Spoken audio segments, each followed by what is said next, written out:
Heresies among Christians today is that a born again Christian can lose his salvation. క్రైస్తవ సమాజంలో అతి బాధాకరమైన భయంకరమైన అబద్ధ ప్రచారం ఏమిటంటే క్రైస్తవులు వారి రక్షణ కోల్పోతారు అనేటువంటి ప్రచారం. It's a damnable heresy that comes from hell. అది నరకం నుంచి ప్రత్యక్షంగా వచ్చినటువంటి అబద్ధపు వార్త. It comes from the devil. అది అపవాది దగ్గర నుంచే వచ్చింది. It's not true. అది సత్యం కాదు. But that doesn't mean we go scot-free if we continue to live a life that is barren. మొండిగా లేకపోతే ఫలం లేనటువంటి జీవితాన్ని జీవిస్తూ ఉంటే గనక అది ఎక్కువ కాలం ఉండదు. ఖచ్చితంగా దేవుడు అటువంటి చెట్టును ఆయన నరికివేస్తాడు అనేది వాస్తవం.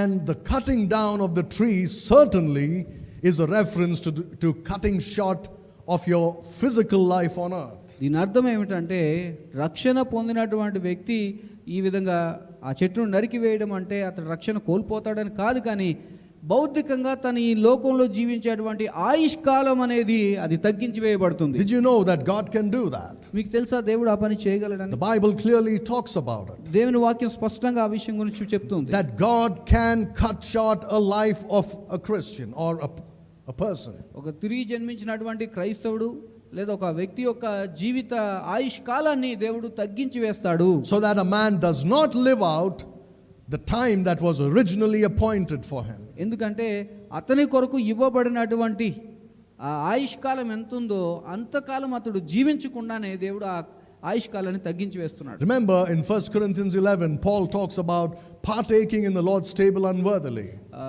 ఈ విషయాన్ని జ్ఞాపకం ఉంచుకోండి. కొరింథీయులకు రాసినటువంటి మొదటి పత్రికలో పౌలు గారు ప్రభు బలలో పాలు పంచుకోవడం అనే విషయం గురించి మాట్లాడుతూ he says if you unworthily partake in the Lord's table, మీరు అయోగ్యంగా దీనిలో పాలు పంచుకున్నట్లయితే one of the results is that you're going to sleep, and that's not talking about going to sleep on your bed.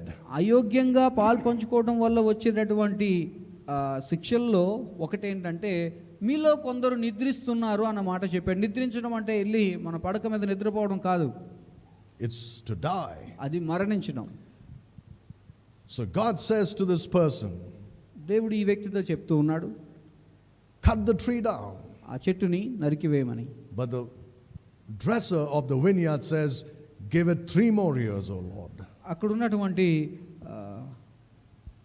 వ్యవసాయం చేసేటువంటి వ్యక్తి ఆ ద్రాక్ష తోటలో మరొక సంవత్సరం ఉండమని అడుగుతూ ఉన్నాడు. సమయం ఇవ్వమని. 1 more year. Yeah. 1 more year, he says. మరొక సంవత్సరం అవకాశం ఇవ్వమని అడుగుతూ ఉన్నాడు. Let it alone this year also.